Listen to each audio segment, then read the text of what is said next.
We're here, we're here, we're here, we're here, we are live, we are here, we are live, guys. Guys, we're here. UCL semi. UCL semi. It gets real, it gets real, it gets real, man. There's no time to talk, there's no time to hate, it gets real, and we have to understand that there are no more games now. No more games now. So, well, there are games, there are a few games there. So, AC Milan against Inter Milan, Milan derby, and of course, Real Madrid against Barcelona on the heels of Barcelona winning La Liga. So Real Madrid, you need this because again, Paul, a Copa del Rey ain't gonna cut it, bro. That's ain't enough for this season. So again, we have our good friends here with us. Your boy Paul, your boy Mike, your boy Ricardo, and your boy Venks, man. So we're gonna just try and break this up and just run out, get into details. So look, man. First things first, because I like to build things up. So let's start with the starter course first. So let me just hit my stream marker, and let's talk about Inter against AC Milan. So here's the thing.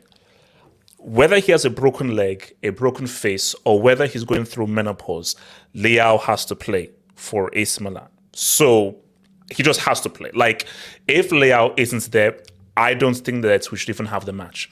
And with all due disrespect, I just think that AC Milan shouldn't even bother showing up if they don't have Leao on that team. So that's really the first thing to really say there.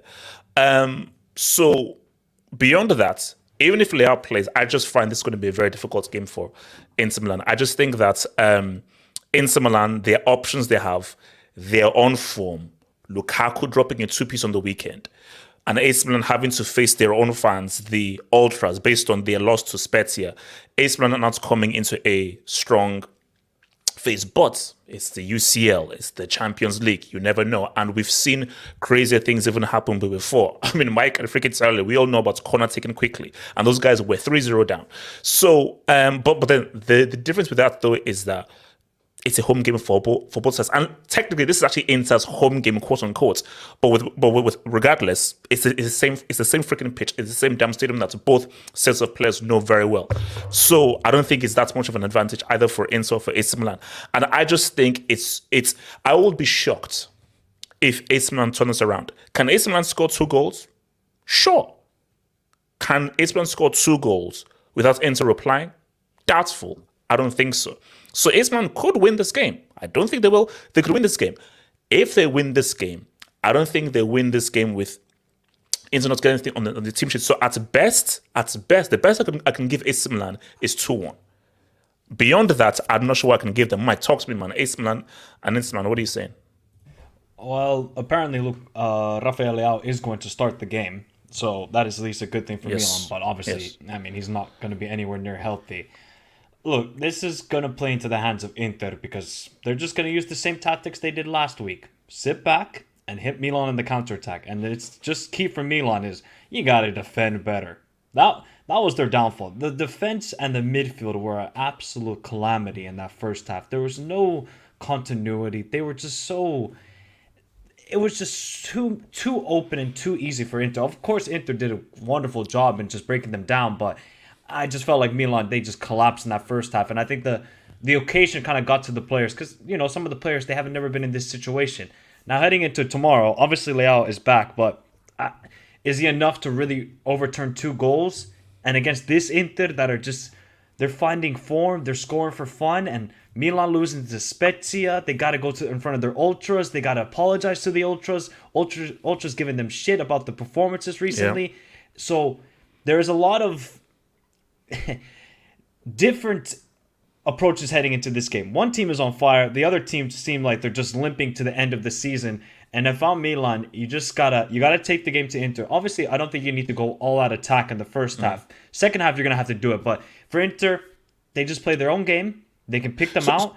Go ahead. So if you're Simone Inzaghi, are you like, oh my gosh, let's really take advantage? So do you go, let's actually even go for the early goal to begin with, or do you go Italian and be like, nope, Catenaccio, we're strong on defense, come on towards counter, say, no, these guys are here for the picking. These guys are down on form. Let's just end this in the first half. No, I would say they would use the same approach as they did in the first leg, whereas the first 20 minutes, they take the game to Milan and try and kill them off, because let's be honest, that first 20 minutes, it could have been 3-4 nil. Yes, it was because bad. Calhanoglu hit the post, Lautaro got the penalty, which wasn't a penalty. So they just took the game to Milan, and I feel like Inter are going to do the same approach, just really psychologically just bury them, get that early goal, give them no confidence or any sort of plan or idea that they can actually do a comeback, because that's what Inter want to do, and they know they're the better side. They have more experienced players, Acerbi, Darmian, Di Marco, these guys. Yes, they have never been in a Champions League semi-final, but they are experienced enough to know how to handle Milan and Pioli. And if you look at the last couple of games, like the Milan derbys, the last 4 occasions, it's been a Milan win, which was the first game this season, and the last 3, it's been Inter win, 6-0 on aggregate. So I find it difficult for Milan, but hey man, if Leao can have a great game, and then him and Theo can have a good connection down that left side. Because if we saw Theo in that first game, I mean, that was probably his worst game of the season. I thought he was terrible. He is going to have to step up, because otherwise, I don't know who else is going to score the goals. Not Diaz, not Salamakers. Drew needs service. So it is going to be difficult for Milan. But if there's one team that also has the heritage on their side, it is Milan. And they can use that to their advantage in a way. And just use those, not really old demons, but just use those old guards to push them on. Maldini's going to give them a speech. He's going to give them a speech, no doubt about it. But he can't be on the pitch, though. He'll be on the pitch, but he's not on the pitch. He can't be on the pitch, but he's going to at least give them some confidence and just say, guys, you got to do it, because we kind of need to win this Champions League. Milan are outside the top 4. So, I don't think they're making top 4. Yeah, I don't think they're making top 4 either. So Milan have to win if they want Champions League football next season. It's difficult for Milan, but I think Inter have got this. It's perfectly in their hands. If Tomori can be on the pitch, Maldini can be on the pitch. Paul, can you please speak? I don't know if the guy was speaking about Paul. Paul, can you please take the mic? Inter AC, man. Look, it's just every time there's these score lines in Champions League, especially now with the rule of away goals gone. Yeah, I feel like all is much weaker, and it's much more open for the second leg. And you say 0-2, and I know that Milan is not especially good at scoring goals. Inter can pick you out if you open spaces. The problem is, in the UCL, you also have to look at the psychological factor. So I think this tie is won by the mind. I don't think this tie is going to be won by football, because it could be, for example, and happens to the best teams. Inter, like uh, first minutes of the game, Milan scores. Why? Because Inter was they weren't focused yet.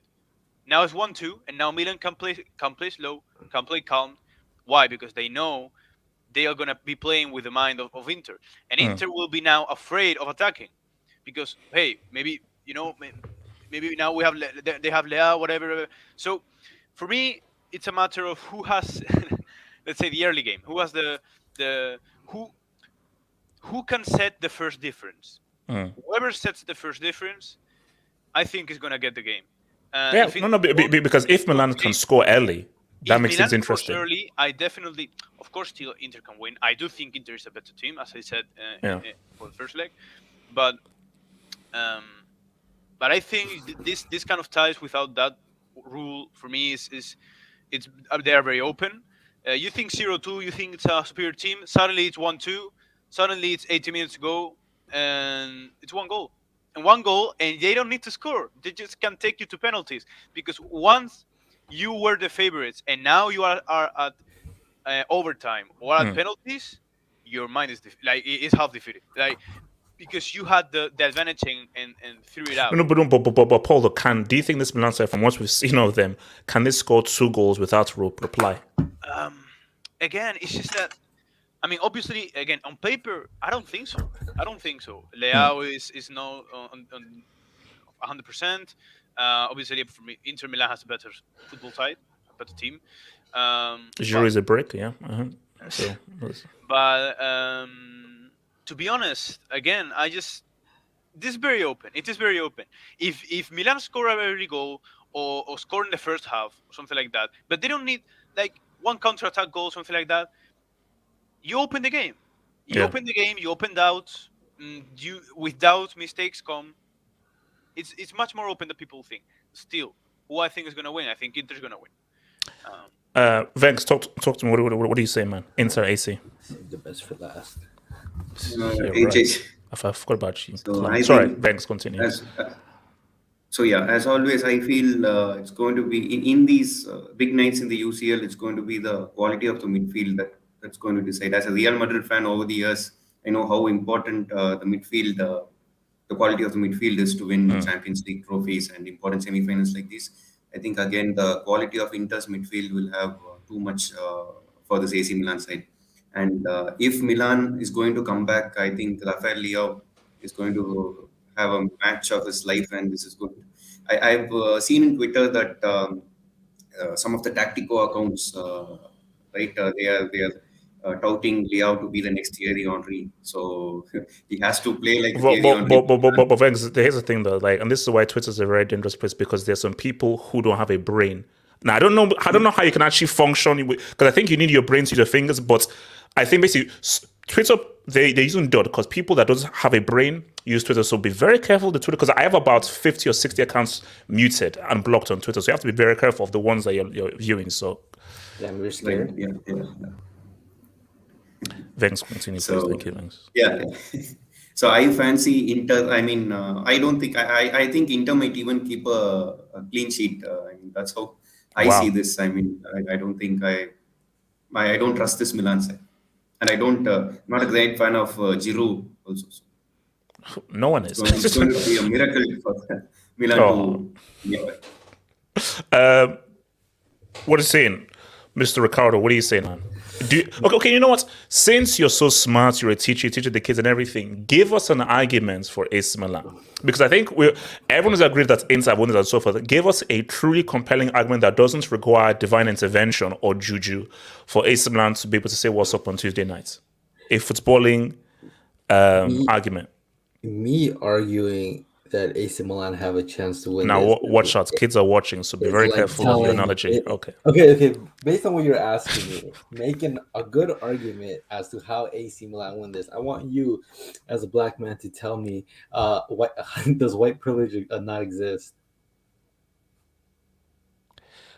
So you can't. Yes, I can. But this is the challenge to you. The challenge is figure out a way of a compelling footballing argument, because I see you have a freaking Twitch account.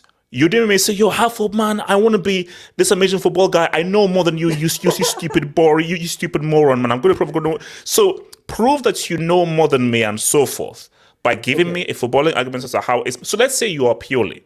What tactics can you use? What strategy can you use to somehow deliver dud? Okay, so I have to look on based on what happened on that day of. Yes. And what happened to the game before. Milan got curb stomped. And then over the weekend, they got curb stomped again. So they're gonna go into this game with probably low morale in this game. Because I actually don't see how going for it is gonna work out for them.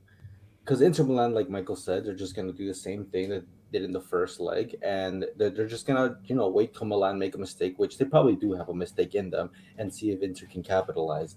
Now, I think for Milan's sake, they could be the team. I mean, you could go all out, try to get that first goal. It doesn't even have to be a well-constructed goal. Sometimes even just applying so much pressure to the team, something just out of nothing can happen. That's why sometimes it's just better to shoot from outside the box. You don't know, it rebounds to one of your forwards, it goes in, goalkeeper makes a mistake, deflects off the defender. Who knows? Sometimes you just have to go for it. Another one could be is that you kind of have to play to not concede again, because the next goal you concede, it's pretty much game over.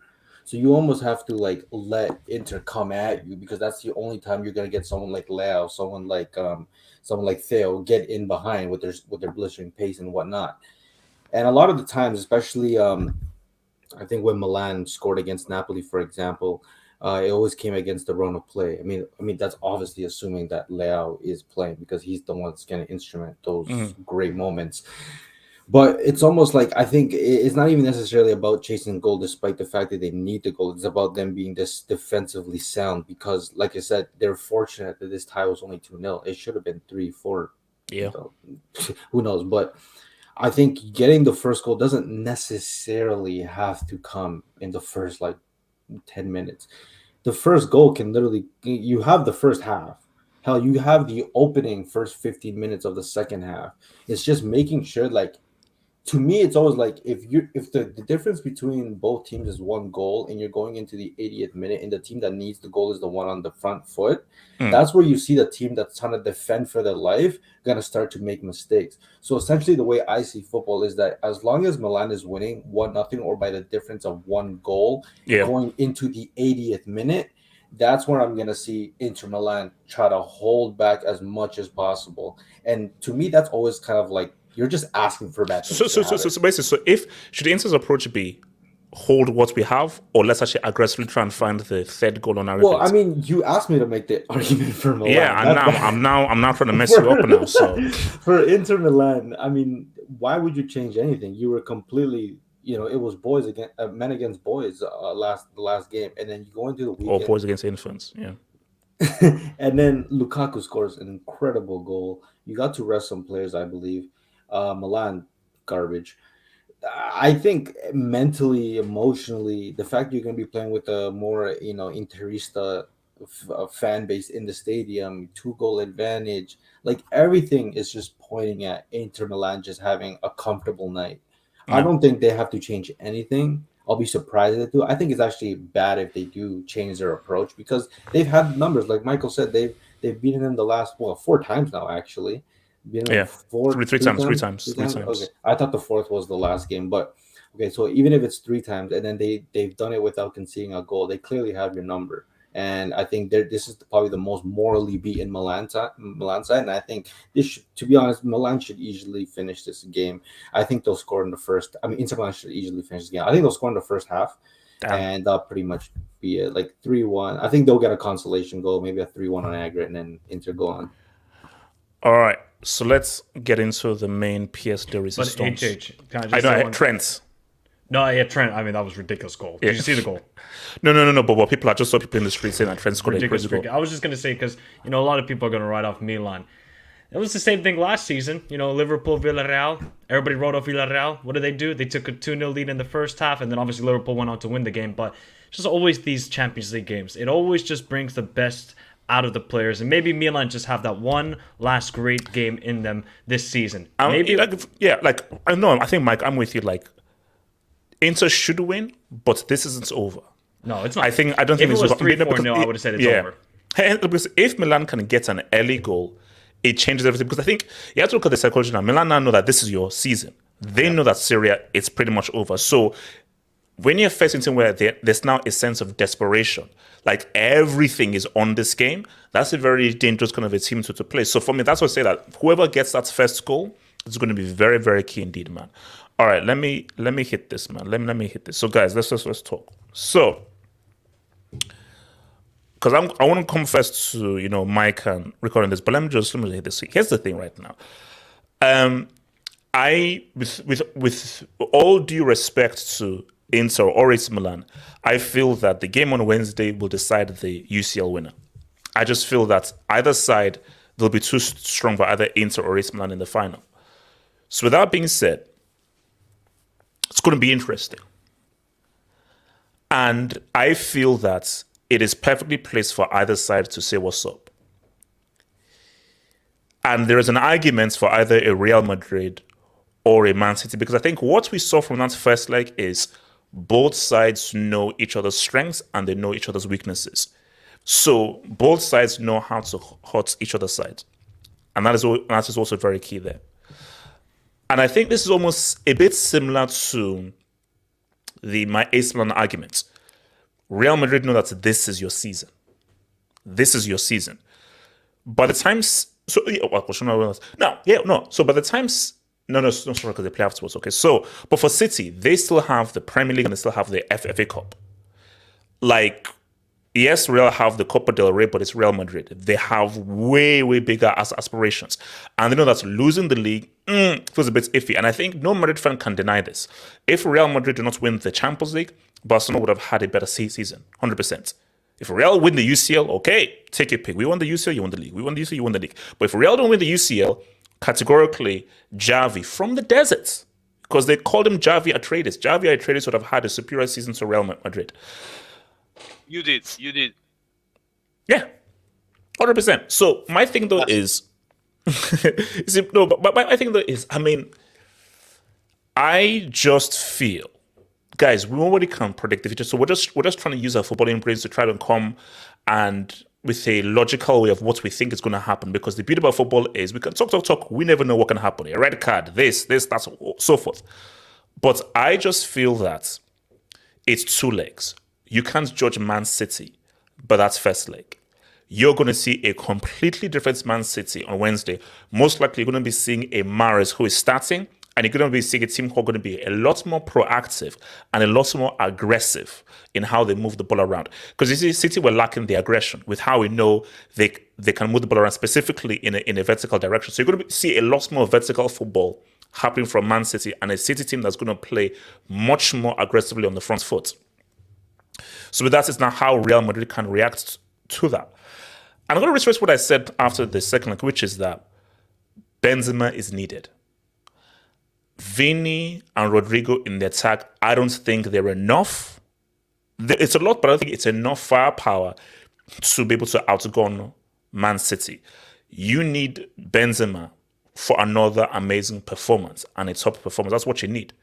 But, because I always like to give credit, even if I don't want to give credit to this guy, give credit to the guy from Peru. Your boy from Peru said Benzema sold his soul to Satan for that Ballon d'Or. So it is what it is. So and you can't sell your soul twice, you only have one soul. So something like it is what it is. But I mean, it's going to be tough. In my view, and then I'll kick this over to Mike. I just think that Man City have too much firepower. And I think that City ultimately will just have too many options for Real Madrid. Real Madrid are going to get City and they're going to cause them issues. It is what it is. Hence why it is very interesting, because I think for Real Madrid, based on their desperation, they're going to now even raise their level even higher from what we saw in that first leg. But I just feel overall, looking at both teams, I just think overall City will just have a little bit too much for Real Madrid and will end up edging them. And I do expect Haaland to deliver a much better performance rather than his Mickey Mouse performance in that first leg. Mike, what do you say? So, I don't know how this game is going to go because it can either be a City destruction of Real Madrid. It can be a enthralling high-scoring draw going into penalties. It can be Madrid getting a narrow win, or it can be Madrid getting a convincing win like a 3-1, 4-1. There is so many different ways that the game can go, but I just kind of leaning towards Man City just because when they're at home, they're a different animal. We've seen it away from home in the Champions League. They control games. They're not just out there to play football. They're just there to get the result and go back to the Etihad. Now that they're at the Etihad, the pressure is on them because they need to perform like the Man City we have seen for the last 3 months, maybe even 4 months, because at home they are a different animal. Just the way they come with you wave after attack. Remember last season in the first leg, what was it, 10 minutes it was 2-0 already for Man City. I think it was something like that, 2-0. So this is the worry for Madrid is they got to weather the storm that Man City are going to produce to them on Wednesday. If they can control the game for the 30 minutes, Madrid can easily then just psychologically get into the game. Because we saw it at the Santiago Bernabeu. In the first 30 minutes, I thought Man City controlled the game. Obviously, they didn't look threatening, but they controlled the game. And Madrid, in transition, they just didn't look good. They didn't. But I think once that Gundogan head injury happened, and they were able to then Carlo get his tactics about, you saw then Madrid were a little bit more different, and they played a lot more quicker on the ball, and the pressing was working well. I don't know how this game is going to go, HH. I don't think. You're saying Man City is going to win. I don't know. Because Madrid, they rested a bunch of guys over the weekend. We even saw Eden Hazard start. Burger King Employee of the Month. He even got a start. I don't know how he did. But just Mike, on that point, it works both ways. Rest can mean that you're refreshed. Match fitness and sharpness is always key. So people's arguments are, do you think Benzema needed a rest? Yes, he needed a rest, yes, he needed a rest, and you should see a much more refreshed Benzema. So even if you may see a much refreshed Benzema, City having to play a game in which they have to give full focus because they're going for the league, I don't think that can work to their detriment. So I don't think it's an advantage of, Real arrested, City had to play a game at full force with mostly a strong team without De Bruyne. Because I feel like if match sharpness, I think also helps you. So City will be sharp and battle-tested come Wednesday. But in a sense, I would think that maybe the Madrid players need a little bit of rest because they had the Copa del Rey final, then obviously they have Man City game, then they're just playing Getafe for basically nothing, and Getafe looks like they're going to get relegated. Yeah. I think that's what the Madrid players needed. I think maybe Benzema needed it. I think Modric and Kroos needed it. Now, the big question for Carlo, what are you going to do? Are you going to start Militao and Rudiger together? Or is you going to drop Rudiger? You can't. After Rudiger's fantastic performance against Haaland, you can't drop the guy like that. It's a big call. It is a big call, but Militao has been very good all season. And Camavinga is healthy, right, guys? It's touch and go. It's touch and go. Yeah. Touch and go. Okay, so if he cannot start, then I think what Carlo's going to do, he's going to start David Alaba at left back. I don't think he trusts Ferland Mendy, so I think he's going to play Alaba at left back and then have Rudiger and Militao as the two center backs. Which So because if Camavinga is injured, then the decision is made for him. Then it's going to be fascinating to see how this game goes. I think if Madrid really want to win this game, it can't just be the Vinny masterclass. I think Vinny needs the other guy to step up, whether that's Rodrigo getting a goal or Benzema getting a goal. I don't think Vinny can just carry Madrid to the final. He can't. You need two guys. You can't, like, Vinny can only do so much by himself. Like Real Madrid last season, it was a double act. Yes. Vinny and Benzema. And Courtois.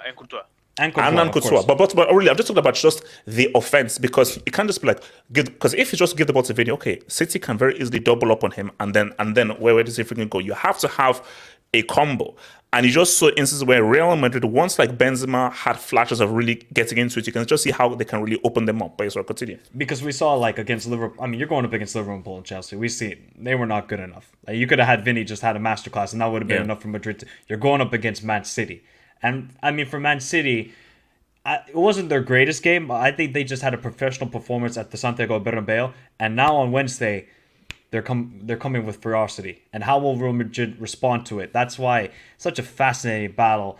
If I had to lean towards a team, I would lean towards Man City, just because at home I think they're much more confident. They're very good at the crib. I am never ever doubting Real Madrid in these scenarios, because if there's one team that can break the record the home record of Man City that haven't lost a home game Mike, in 4 years. they It's already Real won a Madrid. UCL last season. It's enough. It's enough. They're gonna You do it only have again. 14. They might do it again. HH. What are you They're doing? making it to the Farmers You've already League. done it last year. They're Why do you making need it to to the win again? Farmers League because it's Real Madrid. They want more. They want 15. So you're promoting greed. Yes. Okay. Yes. Ricardo, talk to me, man. You're a Chelsea fan, so you know about greed.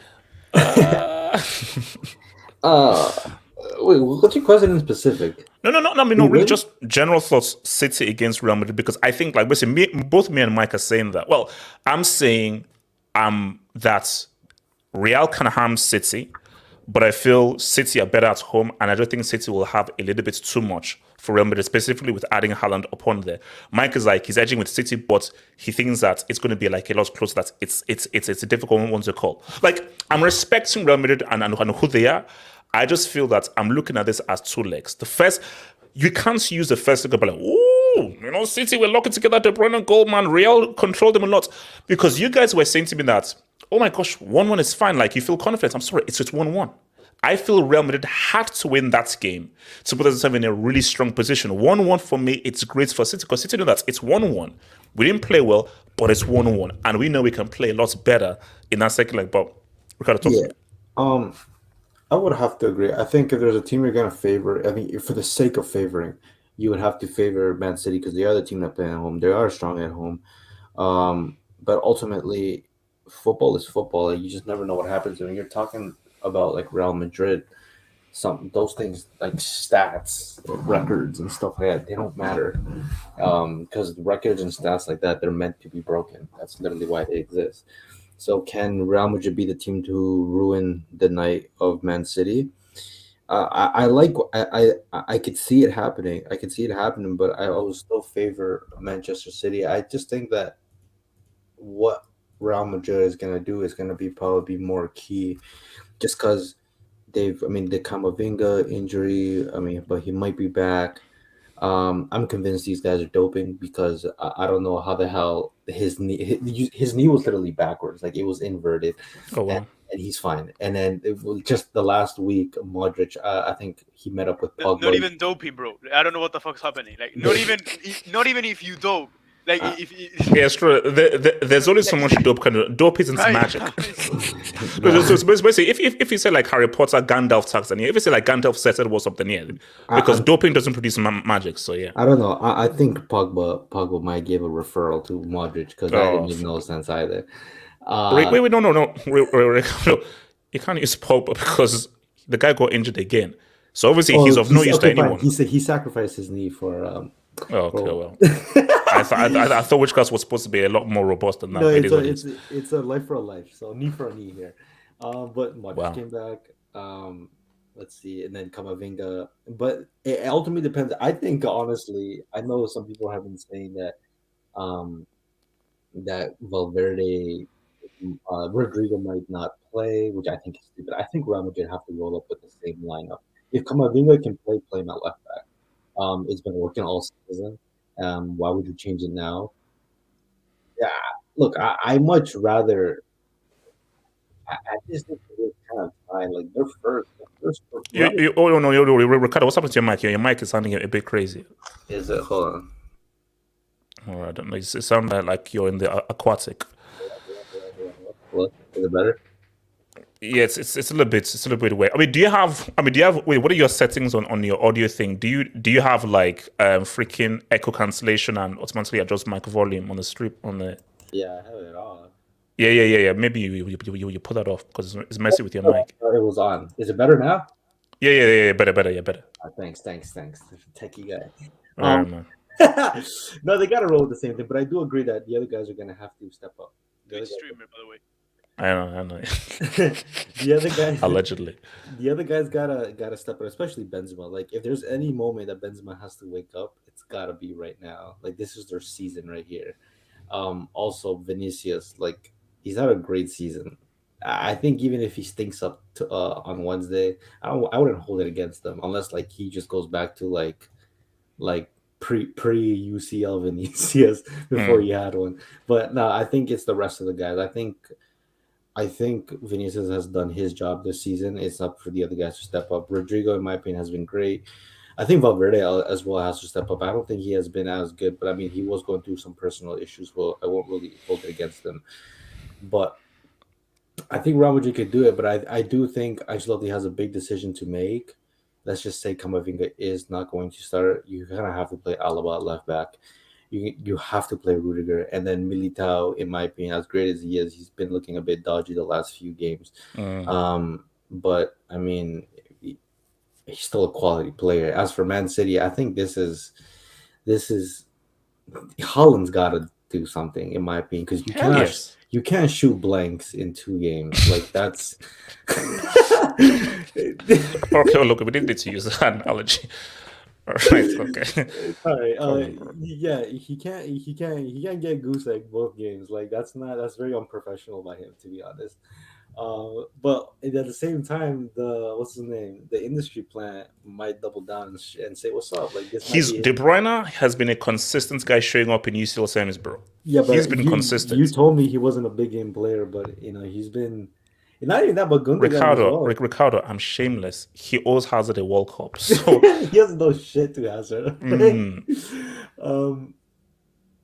Yeah, I mean, for Man City, like this is the biggest game of the season. This is where the season comes down to. Like they could win the Champions League and somehow fumble the league, or even lose the FA Cup final. But as long as they get the Champions League, like I don't think the Man City fans really. No, they won't care. Like if they actually, I mean, let's be real. Like the league is already pretty much done. See, yeah, I think FA Cup and Champions Cup thing, like the league is done. Like because bro, all they have to do is beat Francis, and they don't even have to beat Francis, so that is done. So I think for Real Madrid, there's a lot more to lose for Real Madrid losing this than let's say in Man City. I don't think so, because I wouldn't ever put any pressure on a team trying to defend their Champions League title because historically speaking, many teams don't.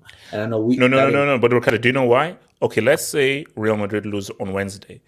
So all you have is Copa del Rey and you lost the league to a guy from the desert. Yeah, but I mean, like, that's Ancelotti's career. He never knows how to defend league titles. So, I mean, yeah, well, that I know I saw the podcast or the stream you guys had the other day about it. I mean, that's just kind of who Ancelotti is. Real Madrid, they did underperform in the league season, but to be fair, over the last 10 to 15 years with the players they've had, they've underperformed in the league, period. So what they've underperformed this year isn't really much different what they've done in the past. But I think Man City has way more to lose because every year they're in the conversation for the favorites of they might win the Champions League this year, and then they always come up short somehow. For Real Madrid, it's like when I look at this Real Madrid team, like last year when they won the Champions League, wasn't the conversation that Real Madrid won the Champions League while being in a rebuilding phase? Yeah. But now look at them now. How much have they really added to this team from last year? They didn't really add much. Are they still in the rebuilding phase and going to go back? People are arguing that Real Madrid are a lot better than they were last year. That's what I hear on the streets. Yeah, but last year we were saying that they were in rebuilding. So you're going to tell me they're going to win this back-to-back on the rebuilding phase? That's insane. So Man City, they have way more to do because the game is in their home too. Yeah. Oh, no. I think it works both ways. Yeah, I think look for City. I think City are the clear favorites. You're not in a rebuild. This is already your team. Haaland has already arrived. He's already the best goal scorer on the planet. So for City, everything is on you to really win this. Yeah. But my biggest thing too is for teams like Man City, for like PSG, the teams that are trying to win their first Champions League. This window has been some of the best windows to get it because if you look at, let's say, even like 10 years ago, do you remember that 10-year period when it was Barcelona, Real Madrid, Bayern Munich, guaranteed semifinalists for 5 years in a row? And then there was that one random team where it's Juventus, Atletico Madrid. Like those teams, the top teams, Barcelona are not ready. Real Madrid, I don't even think this is their final form. Bayern Munich, they have to figure things out because they did lose, a 40, 60 goal scorer, which I mean, we can see it now. Like they're actually literally competing for a Bundesliga title. When was the last time they said they were competing for that? Liverpool have had a shambolic season, and I don't know if things are going to get brighter for Liverpool. The Italian league as a whole, Chelsea are like rebuilding as well, and so forth and so. But for Man City, like if you're looking at who the competition is in the Champions League, it's really only quote unquote a rebuilding Real Madrid.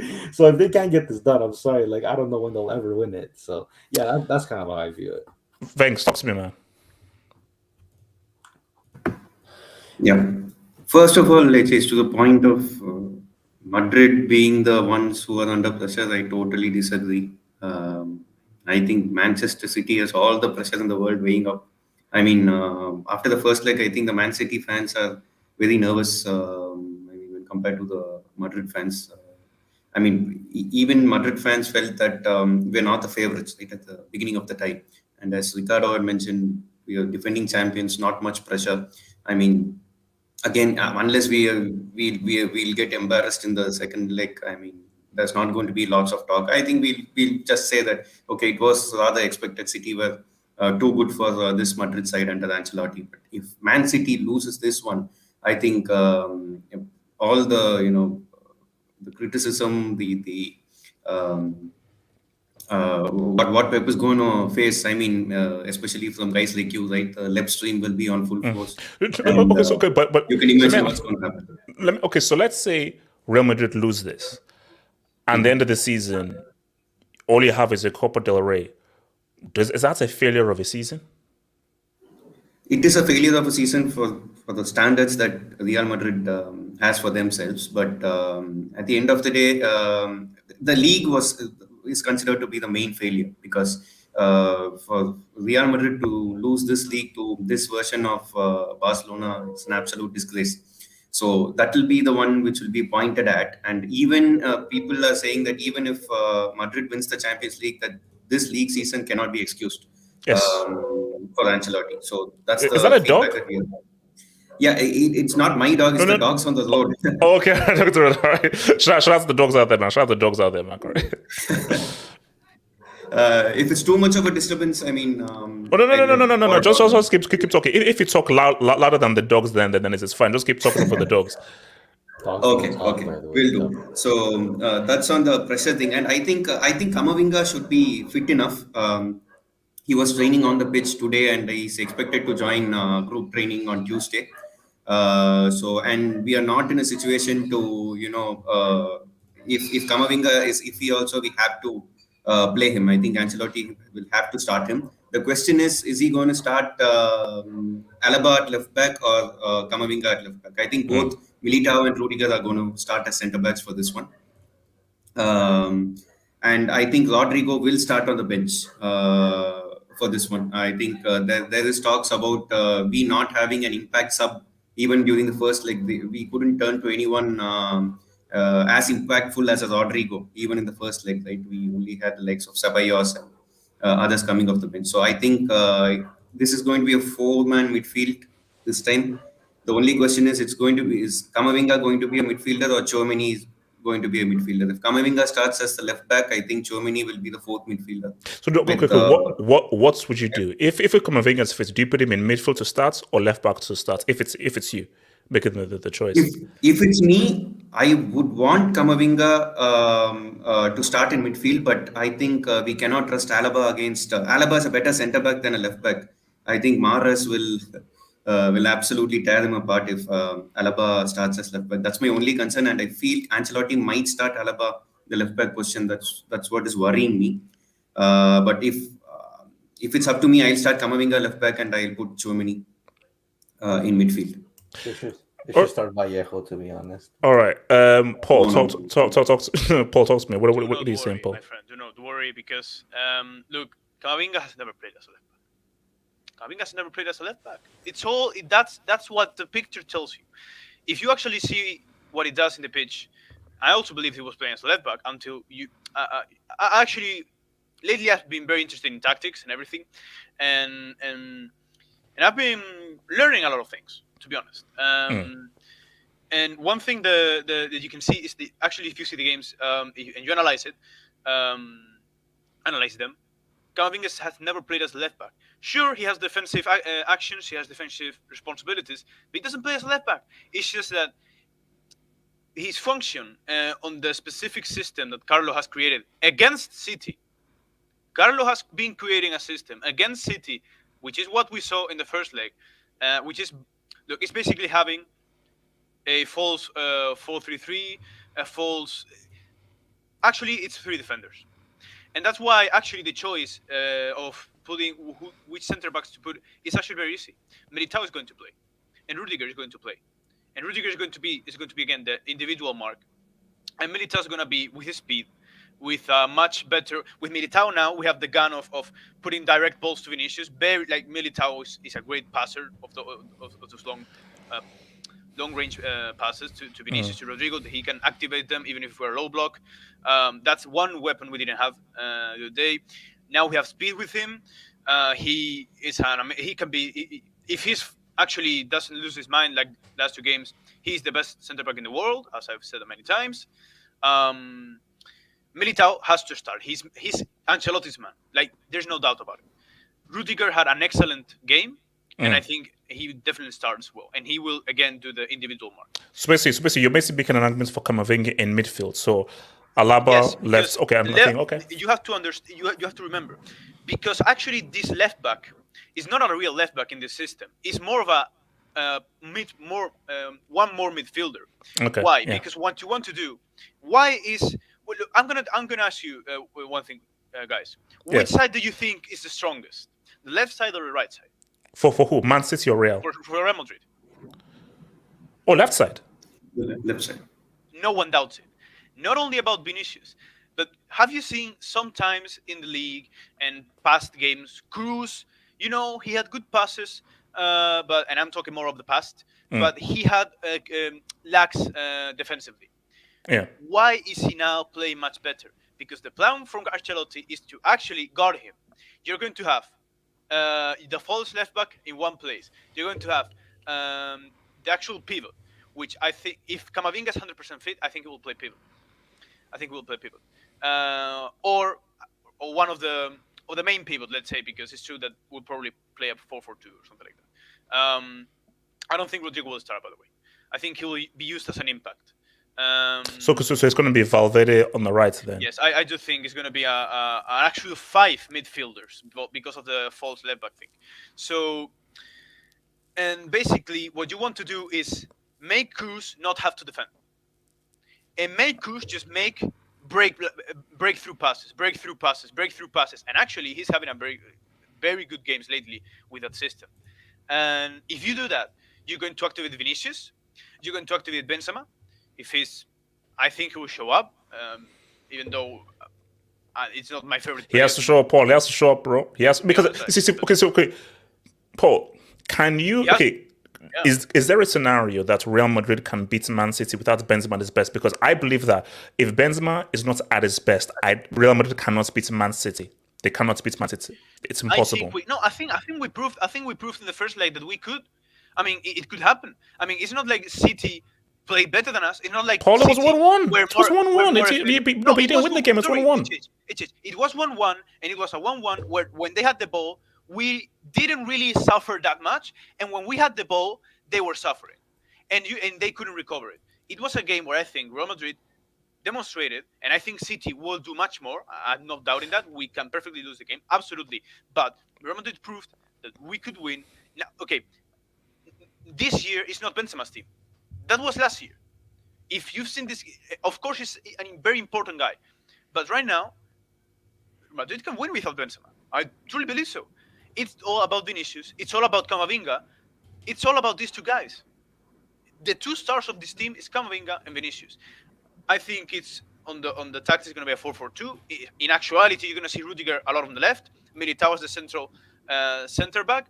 Obviously, Rudiger has his, let's say,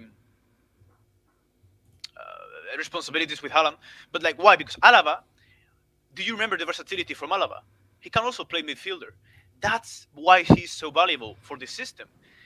Because he's actually going to play. Paul, do you trust Alaba to make the recovery tackles on the left side, right? Because Camavinga, even if people are doubling up on him, we can trust him to recover, right? To catch up even the likes of Alaba. I don't trust. No, because thanks. What you said was wild though, because maybe correct me if I'm wrong, because you were saying that because I believe Mahrez is going to start.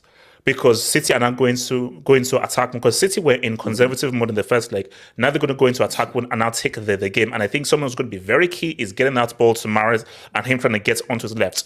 So my thing though is that you don't need speed against Mahrez. You just need great positioning. Mahrez doesn't beat you with speed; he beats you with skill to try to get onto his left. So my thing though is, are you saying that Camavinga will be better in a 1v1 ISO situation against Mahrez than an Alaba? Because Alaba has now transitioned to a central defender.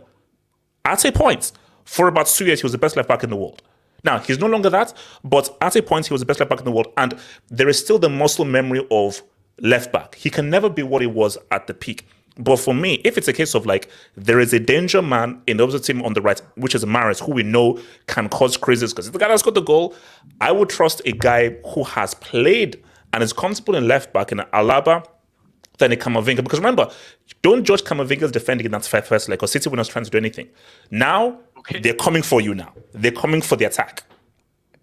No, what makes me scared is that Anfield leg HH. Before Alaba got injured and subbed off, I think Salah had absolutely rattled him in the 20-25 minutes that he had. That's what's scaring me this season, right? When Nacho came on, he did a very good job. I don't think Camavinga is a great left back, defensive left back, but I trust Camavinga at least to make those recovery tackles and recovery runs better than Alaba. I feel Alaba is much more of a centre back these days than a left back. So if I have to pick one, I'll go for Camavinga, but I'm not sure. I mean, I'm not sure what Ancelotti is going to do. Paul, talk to me.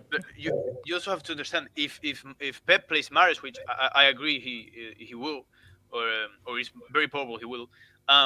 What that means is City is going to press worse, and that's why Bernardo played most of the games, because Bernardo is the better presser. So if now you're gonna have Haaland, which already takes some of your press quality out than maybe you had with Jesus and the other team, and now you put Mahrez, you actually lose. And by the way, you lose the pressure in the strong side of Madrid. You're not losing it on the right side with Carvajal and Valverde. No, you're losing it on the side of Cruz, on the side of Vinicius, on the side of Camavinga. If you lose the press there, I don't think that if the game goes to transitions, I'm not that sure that City will win it. Actually, if the game goes to transitions, I think Madrid has the edge.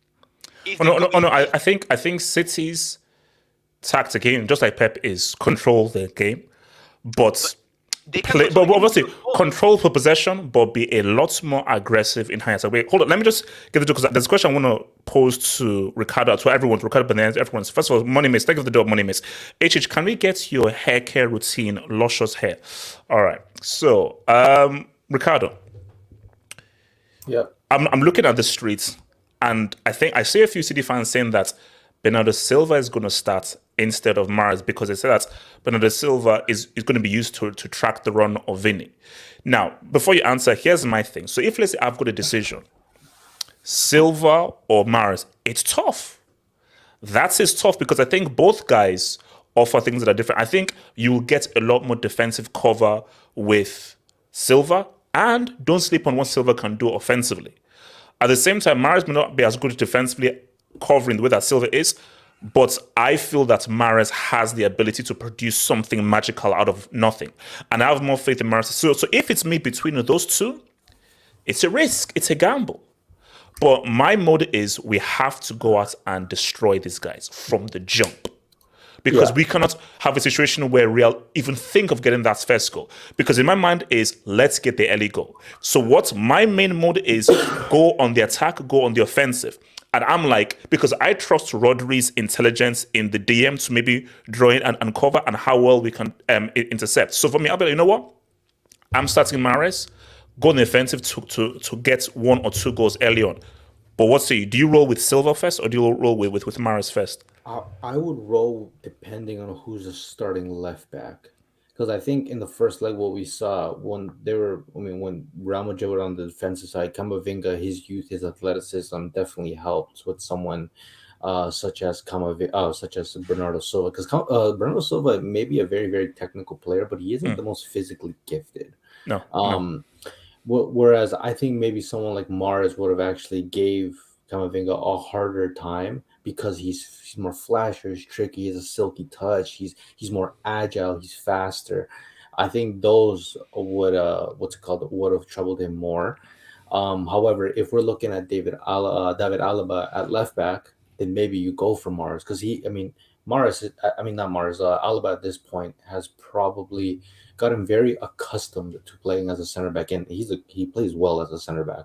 So asking him to put in the shift of something of old familiarity, I'm not saying that he's going to struggle, but I'm just saying, it's two different positions. And it's something he was good in, but I think generally speaking, he is older. He may have more trouble with somebody who's faster. So I think if David Alaba is the one that's starting, you go with Mahrez. If it's Camavinga, it ultimately doesn't matter because uh, I think he'll do a shift on both of them anyways.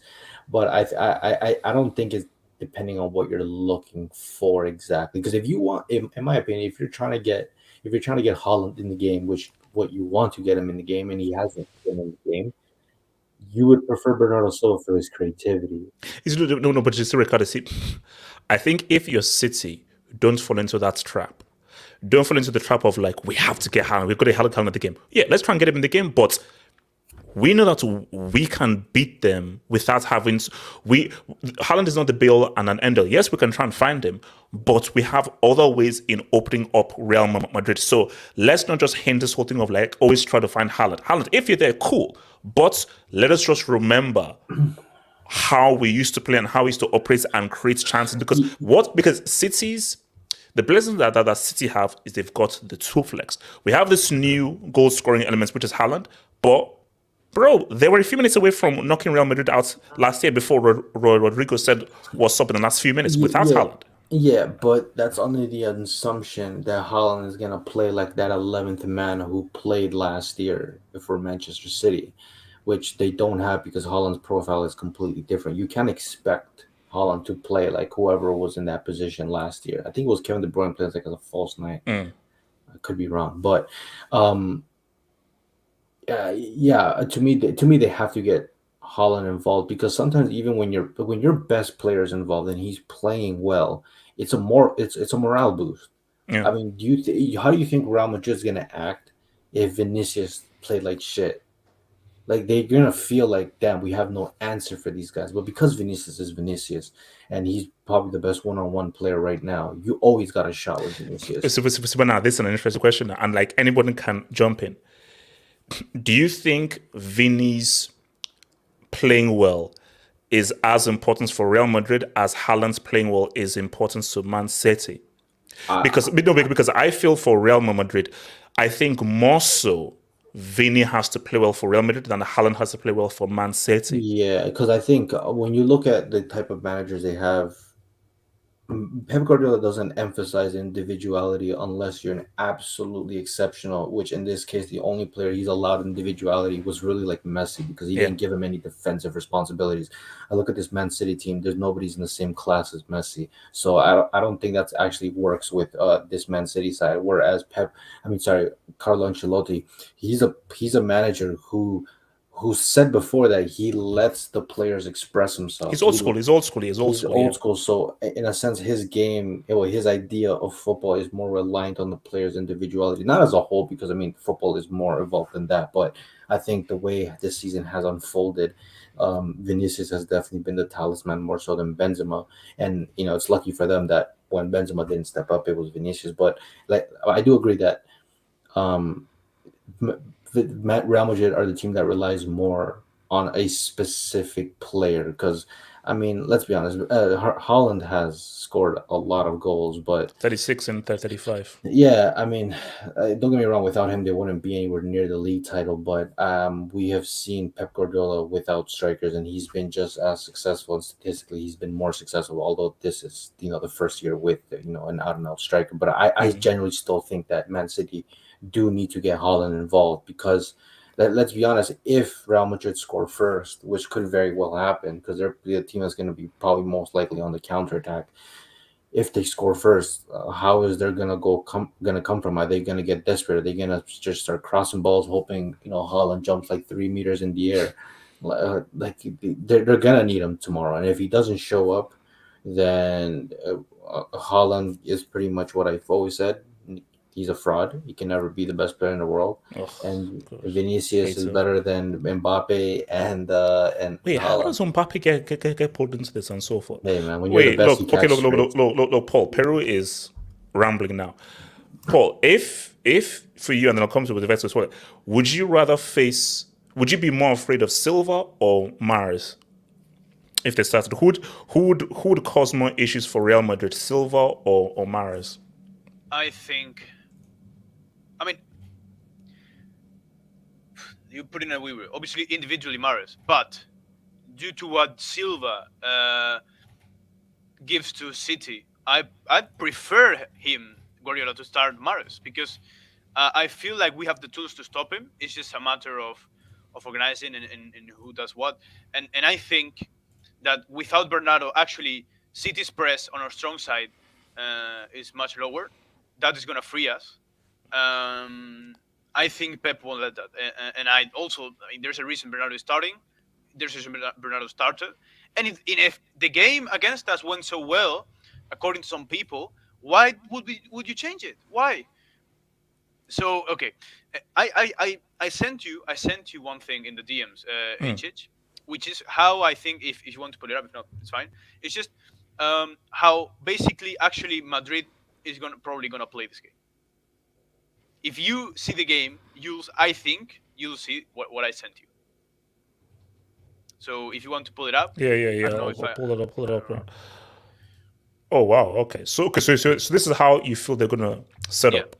Yeah. All right. Take us through this, yo. All right. Hold on. Where are we at? There we go. I mean, I already like kind of talked about it before. You see Cruz. Again, if Camavinga is fit, when I say fit, is 100% fit. I think he'll start and he starts as pivot. If not, maybe Chouameni starts because it's true. It's true that Chouameni has been training lately some things that Camavinga were supposed to do. So maybe Carlos, if Camavinga isn't 100%, he will, let's say, wait for him for the second part, for more impact, more recovery, more energy, and at the same, but start Chouameni, you know. But yeah, if everything goes well, I believe this is what's gonna happen. Rudiger is gonna have the defensive. Maybe you know the thing. Our defense is also somewhat fluid, so sometimes Militao is gonna be the cover-up defender. Yeah. He's not gonna have any mark. But basically, Rudiger is also gonna have to worry about that. Alaba is gonna play more as a midfielder. Alaba is good offensively, actually. But what is the likelihood that he's going to put Camavinga in midfield? If he's fit, he'll put Camavinga because it's as simple as this. You look, Militao's going to start. Militao's going to start. He's Ancelotti's man. So it's a matter of who do you start, Alaba or Rudiger? Bro, how are you not going to start Rudiger? He was your president. He made a masterclass against Haaland. So obviously you have Rudiger, and again you can fit Alaba into your plans perfectly. So you can have there's even a choice. Like it fits. It everything fits. So I think that's gonna happen. I think Rodrigo then will get subbed on, maybe for Modric, maybe for Cruz, probably Modric. And yeah, so. So I mean, like Venks as well. Like, I mean, so do you? If you were to say, like, what kind of approach should Real Madrid have in this game specifically? Like, what do you think this hinges on? I believe this hinges on Benzema.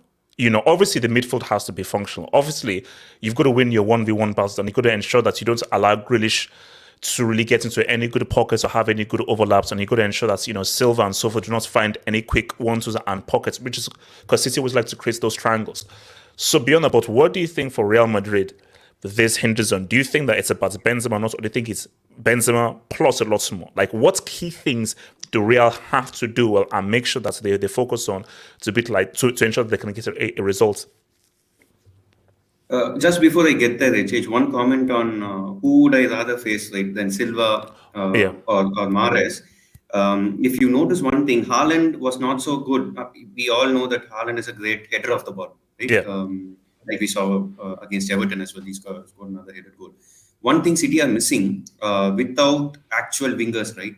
If you see Grealish as a as an inside winger. Like Yes, he cuts yes. in rather than Yeah, goes out it was and crosses. Godson, yeah. And same with Bernardo Silva on the right side. And if we see Kyle Walker, he's not also a great crosser of the ball, right? These days, at least. And who's the left back? Left back was also Akanji or Ake. They are not good crossers of the ball. So Mahrez can be another outlet, right? Pep will ask Mahrez to hug the the sidelines and go and put in those crosses, right? So that is another outlet which if Mahrez starts, Haaland has another route to goal. Is what I was fearful if You Mahrez see, starts. but how many times do we see Mahrez get to the byline and cross from his right? So because Right, his left foot. that's another No, he's not. So he'll do that if he's forced to. But I think 8 times out of 10, Mahrez will come in on his left and look for a 1-2 or look for the shot. No, if you remember the first goal of the first leg last time, he cut in and gave the cross to De Bruyne for the headed goal, right? So he can come. He's also a player who can go both ways. He can go past your Alaba easily and come and give a cutback, and also he can come on the inside and put an in-swinging cross as well. So that is another outlet that Pep can think of. Because if you see, Madrid is playing a narrow playing style, right? To force City to go on the outside. It won't be easy for City to cut through the middle, like what happened in the first leg. So Mahrez can be another outlet if Pep wants to play it wide and take play from there. So that is one point which I wanted to cover. And how Madrid should approach this, I think it's all going to be the same again. Ancelotti will approach it the same way as he's been approaching all the big matches last year, this year. Except for Chelsea, we were more confident in our quality. This time, it's going to be more of the same. It's whatever you saw in the first leg, it's going to be KG first 30-40 minutes. He'll assess. If Madrid don't, let in an early goal, I think the confidence will rise. I think the Etihad, I think they'll start to get nervous. If you see against Bayern in the first leg, the result, I think it was all because of Upamecano. If it wasn't for Upamecano, I think Bayern would have had a great chance in the second leg. And this time, I think Man City thought with the addition of Haaland, and this time I think it will be straightforward, and they were expecting a win in the first leg. And if that was a win for Man City in the first leg, I think Man City will be way more confident of getting this done. They would have gotten that confidence after the first leg. But now there are doubts starting to creep in. The players are also nervous. Obviously, the fans will be nervous this time because it's the second leg, not the first leg. So if it delays like 30-40 minutes, if it stays 0-0 at halftime, I think Madrid will be in it. And this is one of the most 50-50 ties in recent times. No one will be able to predict how it's going to go. Last thing. Okay, so Paul. It's one thing. It's just, I sometimes look at the chat. And I saw Abdallah saying that I was scared. So if I'm scared, why is he not here? Like he's in the chat, but he's not here. He's not. No. Look, let's bro. Everybody is. There are a bit of nerves from everyone. And if I'm being real, I think City are more nervous than Real Madrid. They've already won the Champions League. They already have the trophy and so forth. So they're no real nerves for Real Madrid, and they know what it is. Okay, look, man, if we don't win, it is what it is. We've already had our UCL. Okay, we messed up in the league. I think for Man City, because there is this whole thing that we are close to a treble, and we have a real chance to win the treble, and also this is a real chance of winning this UCL, and you're playing at home, and also they know that we should have beaten Chelsea at that time, but you know what? It is Chelsea. But now we now have another chance against Inter or Milan. It'd be funny if they go to the final and they lose. No, that'd be hilarious. No, see, that's a whole other.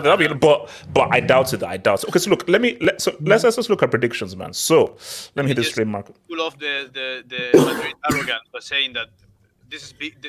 This is bigger than this game because doesn't matter if Madrid or City wins this game. It's clear for me that as long as Pep stays in City Madrid is going to be the biggest European draw for many years. Respect Xavi, man. So okay, wait, hold on. Yeah, so respect City always. All right. Let's hit this. So let's look at predictions, man. So my predictions. So I believe because this could go into extra time. I think this could go into extra time again. I don't think it goes all the way to penalty. So I think this goes to extra time. And I'm thinking a 3-1 to City. So I think it's 1-1. And it's 1-1 in 90 minutes. And I think that City get that 2-1, maybe like first of extra time. Real commits guys, and then City then have like 8 final blow. So I feel like 1-1, 90 minutes, lots of chances and so. Then I think City ended with a 3-1. You ran out of juice, buddy. Ricardo, just give your freaking prediction, man. Okay, don't just worry about you. Don't just leave me alone. Let me leave me in my so hard these days. It's not working. But I respect. I've run out of my juju and so forth. All I am is an objective football analyst, man. All right, thank you. That's all I am. Yeah. What do I think? I think the game's gonna end in 90 minutes. I don't think this one's going extra time. I just think. Man, I would have to. It's like 55-45 to me, and I think I would have to favor Man City. I think whoever wins, because I think Real Madrid could win too. Yeah, 100%. I think the final result is going to be 2-1, but I don't know who wins. Wow. So you feel like Real Madrid have a chance of getting a 2-1 at the Etihad? You can never count out. No, you can't. You can't. If Zizou's somewhere in the back of Black Magic, you can never count him out. Paul, I saw that image that you posted of Zizou with the shaman face mask. No. Look, no. Real Madrid, like, if Real Madrid beats City at the Etihad, I won't be shocked.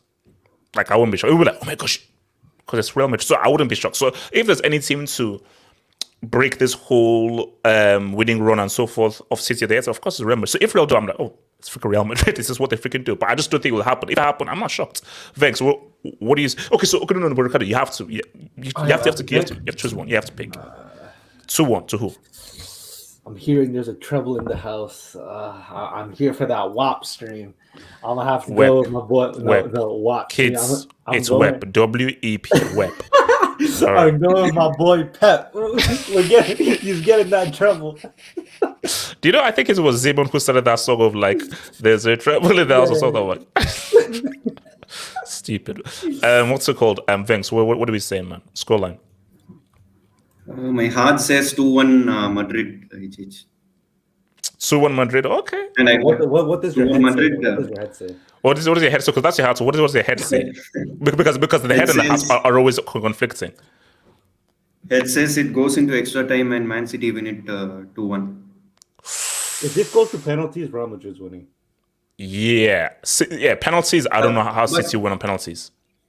But HH, we talked about Benzema being the main man, right? Yeah, and I mean, if he turns up, we have a great chance of getting it done. But because he's the link up with the midfield and Vinicius and Rodrigo. But I feel that what Madrid are missing lately are the performances of Valverde.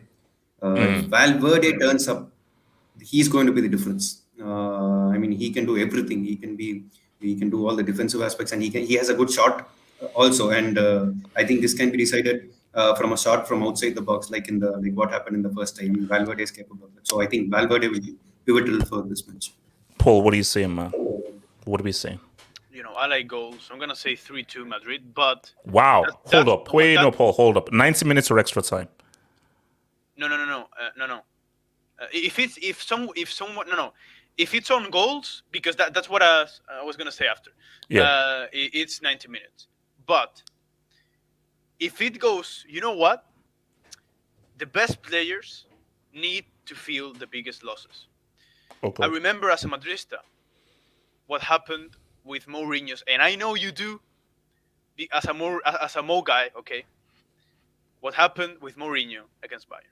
I know. Kaka and Cristiano, you have blood on your hands. But that helped. That helped. That loss, I can swear to you, still all those players after those Champions League won still remember that. That's why they won so much. I feel if we go to overtime is not going to decide it. And I feel that if we go to penalties, young blood will punish us, and it will be a massively painful loss that will inspire a lot of future. Wait, hold on, Paul. You're saying Tchouameni's missing another penalty in a big moment? I mean, Busquets also, with Spain did some No, but things. he already Yeah, won. yeah, He yeah, already yeah. won. He already We're won. gonna talk. We're gonna talk. Yeah, Ricardo, let's talk. No, talk. but Many- see, Tchouameni difference is failed in that the World Cup. Busquets has already Tchouameni won. failed He's in the already final. won. See, that's the difference. Tchouameni failed in the He can let it slide. Wait, hold up. The captain- Europa, can you please keep quiet? Yeah, Europa yeah, League, can you please keep You quiet? talk. You talk. Conference League- Okay, Ricardo, you just have to respond. Ricardo. The captain of Spain, the captain failed along his Barcelona years all the penalties.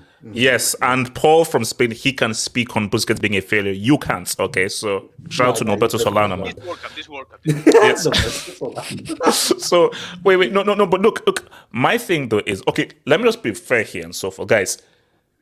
I've run out of jinx juice. There is no jinx and so guys. I told you I used everything on stopping Cristiano of winning it and so forth. And guys, okay, Win-win. I'll be okay. Like I'll be fully honest. Part of me doesn't want Real Madrid to gentrify my UCL You don't and want so forth. But at the same time, if I had to choose between Real Madrid gentrifying the Champions League and Pep winning a treble, another UCL, I'm picking gentrification. I'm picking Starbucks. It's already gentrified. Like who could like if No. This will complete. Basically, as of right now, like it's like half Starbucks, half fish and chips, it's and so 80%. forth. It's If they win it and so forth, the entire street is filled with Starbucks, Abercrombie, and Fitch, and all these high class retailers. All those small shops are undone. But my thing is, look, guys, I'll be real with you. Yes, I want Real Madrid to beat Man City. Everybody, I'm human. And as a human being, you have your narratives. I'm sorry. Oh, oops, sorry. We'll have our narratives. But put that to one side. I have a job to do as an analyst. So as an analyst, may the best team win. But as a human being, what the hell do I want Pep to win? What do you mean by- For freaking UCL. So now he's going to compete with Madrid. Hell no. No, I want him to lose. Why not? But as an analyst, may the best team win. And if I'm an objective analyst, I think City will win. If I'm half of the human being, hell no, I want Pep to win his UCL. Heck no. But as an analyst, City, man. You know, Mr. I'm Hope, just- Mr. Hope, you're finished, all right? Wait, okay. First of all, okay, you see, I was about to end the stream, but now hold me here for a few minutes. Here's the thing right now. There's nothing about finished and so forth. All I'm saying is this, guys. This whole jinx thing, okay. Last thing. Okay. it worked. No. Last thing on the battlefield. Let me hear the stream. Let's talk about this. So here's the thing, guys. It was a great ride, and I want to thank. I want to thank. This guy's having an epiphany right now. No, I want to thank Paul and One Vex. last jinx. No. Paul and Vex. Here's the thing. It's called a balance. Paul and Vex, I want to thank you because that UCL run is one of the most. It's in terms of just excitement. Your club produced superb excitement, and I told you, I feel. I have, in my view, I have three amazing reactions. These are my top three reactions on this channel.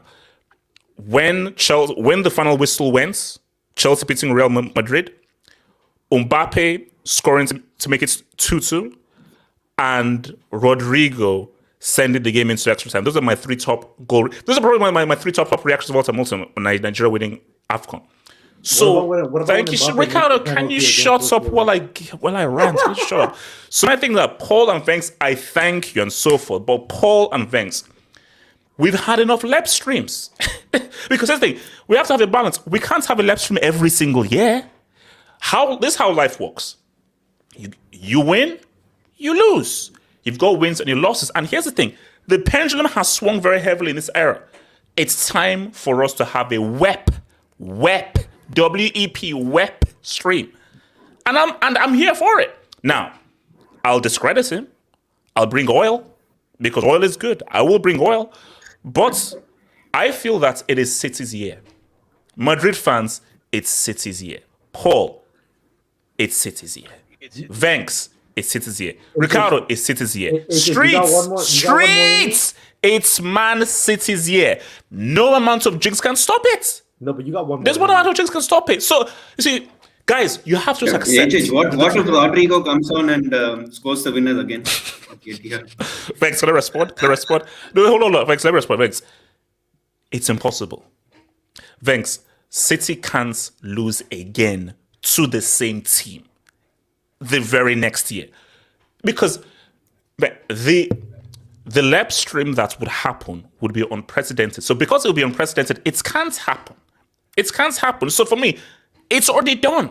So I'm doing this for fun. I'm doing this because I've got a job to do and we have to do preview, pre-match analysis. But beyond this, guys, we know it's done. Because Vanks and Paul, if Real Madrid win this, I won't even do a reaction. There's no point of a reaction. So for me, I'm already planning my post-match analysis of City. Well done. You have another crack at the cherry of a UCL final. Because, guys, let's keep it real. It's Man City, Inter Milan. Man City, Inter Milan are going to play in Istanbul. Well, hopefully, if they know. Shout out to Erdogan. So. One more thing, right? We'll all want Inter Milan to come to the final so that we at least have a match to look forward to, right? I think if AC Milan turns up, I think... Thanks. I am 1,000% with you. I mean, with all due respect, because, I've got the Weah jersey behind me. I'd rather Inter... Here's the rule. Inter, if Real Madrid play Inter, they win. But regardless, if it's Real or Man City, I think Inter would be a very interesting final based on the players they have now. My number one narrative is this, guys. My one narrative. Oh my Lukaku, if Lukaku scores the Champions League winning goal, I think I retire from the football hut. I think that because that's the thing. That will be like that will be the zenith. Because based on the abuse, if Lukaku, but then the chance of that happening is -2% of that happening. So that's my thing. But he's getting injured. Yeah, there we go. But okay, Paul, do you agree? And Paul, do you agree that we've had enough lap streams? We've had enough lap streams. Paul, it was fun, guys. It was fun. Now we got one more. Listen. I'm gonna answer you. I got one more in me. My brain, my mind, my rationality tells me you're right. Okay. Yes. I will not say the other thing. That's it. My mind tells me that. But what did your mind tell you when we were 2-0 down? Wait, so you mean last year? 2-0 down in the. Oh yeah. Oh no. Oh, it was over. What did mind tell you? Oh no, Paul, thank you. No, Paul. Let me respond. Paul, thank you. This is my amazing response. Paul, when that happened, I was like, oh, it's over. Well done, City. Congrats. When you did what you did, I was like, that's a miracle.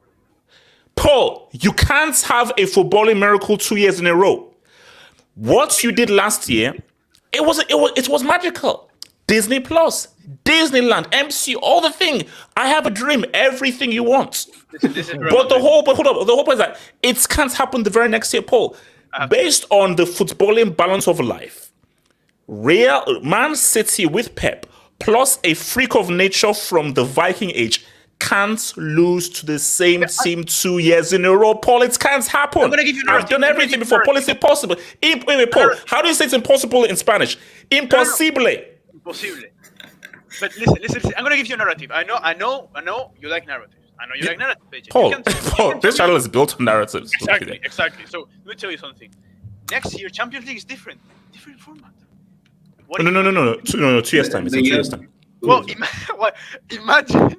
imagine Madrid does a three-peat again, closing this format. City never win this format, and you have, and that narrative is there forever. No. And Madrid will probably actually tell me something. I'm gonna be honest. Paul, here's the thing. Madrid won't be as good. Paul, let's be real. Listen.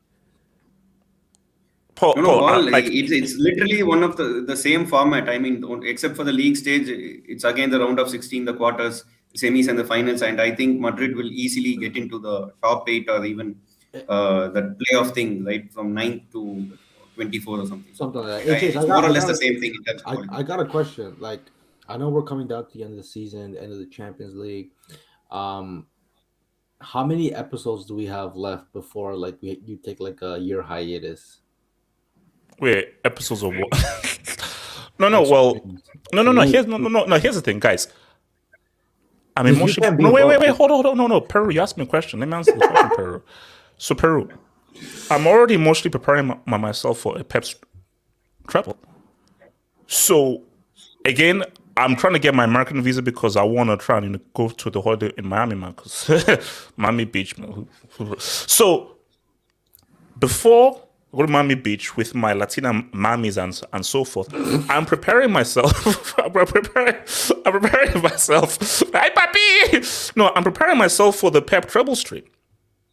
And when that happens, we'll have a discussion. Guys, we'll have a meal and we'll have a discussion and I'll give him his critique. No, I think My it thing won't is, be because my thing is, I see. Do you know what's worse? If you're not prepared. If let's say I'm not prepared and you just kind of goes, yo, half up, yo, whoa, Pep wants to win the treble. Then I'll be like, oh, damn. Then it'll be hard for me to do the stream. But I'm already preparing myself emotionally because, okay, what are my arguments against it? How do I discredit it? What do I do to bring it down? So I'm already listing down the ways to discredit his treble already right now. So when it happens, come June 9th, when they beat either Inter or AC Milan, we'll have a meal. We'll have a discussion. And here's the thing right now, because look, see, guys, you have to understand, Paul and Vex, you understand. I'm finished. I used all my jinx. Yeah, I used everything. I used everything. So what happens is that football is now angry at me and is spitting on my face. Because, bro, let's be real. If Real Madrid win on Wednesday, Lord in heaven. But I want it so desperately, I know it's not going to happen. Because you know what? Because I know how life works. Anything I really want ain't going to happen. So, Paul and Vex, I'm telling you right now, put money down. City are winning. Put hard. Hey, no, easy. Give it to me. No. Let's say Real Madrid are 2-0 up. 10 minutes to go. He has one more. Put 3,000 euros and pounds to City because I guarantee you, I put my blood. I don't know how much value that is, so I think I'm cool because I gave blood twice. I put my blood on the line. I just think I think it's it. So Paul, what's going to be funny? This. You know what's going to be funny? Man City beating us and losing the FA Cup final to United. That would be funny. That's going to be another. That would be hilarious. And that would be football heritage, man. No. Paul and Vex. No, Paul and Vex. You have to respond to this. Paul, you have to respond to this. David C. Temporary Madrid visa in progress. Paul and Vex, I thought we rejected this man's visa. No, I mean, look, I'm going to be honest. No, Paul, there's no look. Reject that visa and spit on it. I did it live. In fact, I rejected it. You know what? I actually, besides this, I wouldn't be surprised if fans from other teams actually became Madridistas after a lot of things that are happening lately. So who knows? Maybe it starts as a joke. Maybe it turns out you actually like celebrating Madrid goals more than United's. You never know. Your point, Wait. So hold on. The way things are going, I'm learning. Is that an Italy flag or a French flag? Italian. Oh, because Inter Milan. he's scared because he's a United fan who's scared that City could win the treble. So he's trying to put somebody into the fan. Look, guys, we're just gonna prepare. But thanks, talk to me, and then we'll be out of here. Thanks, talk to me. Yeah. One thing about you pointing out that if Madrid win the UCL many times, it'll lose the hype, right? It's easy for Madrid to win all the time, and it gets boring. One thing for clubs like United, Arsenal, Chelsea, Spurs, everyone are becoming City supporters for their rivals not to get hold of the Champions League title. It's the same like Real Madrid is helping the rival fans of City, so that's another thing. 100%. No. Like we have to say football again, HH.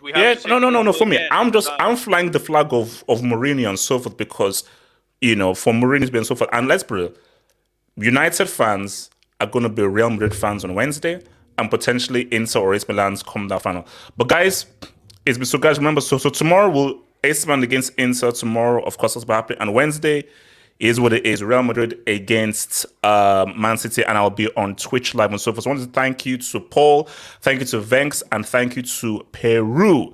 Guys, it's been swell, it's been cool, and remember, as I always say, if not for Kevin De Bruyne, Eden Hazard would be a World Cup winner. Peace out, stay true, and I'll see you tomorrow. Peace.